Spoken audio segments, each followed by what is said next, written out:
За 2 дена 30 на земјоделци од Муртино поднеле барање за проценка на штети од минато неделното невреме. Од општина Струмица велат дека земјоделците ќе може да доаѓаат до петок, а комисијата од вчера почнала и да ги посетува имотите на пријавените земјоделци со цел да се направи проценка. Градинарите се со надеж дека ќе добијат некакво обештетување, бидејќи најмногу страдале пластениците, а токму пластичната фолија е еден од најскапите репроматеријали. Еми штети имаше, а народов да ги санира штетите, не очекува оти нешто ќе дават, државата ќе даде нешто, не очекува и за това народов да ги санира штетите. Што најмногу беше погодено? Еми куртовската капија беше најмногу погодна од оранжери, мислам фолиите и неотворено.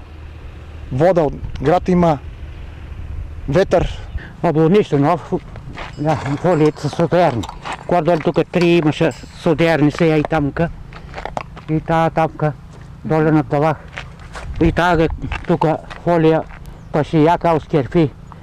Тамка и било не кара многу. И таа ќе се чини.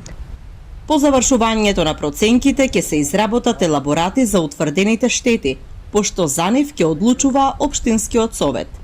Последното невреме во Струмичко ги зафати атарите на селата Муртино, Еднокуќево и Босилово. Населени места од општина Босилово беа зафатени и од невремето што се случи на почетокот на мај.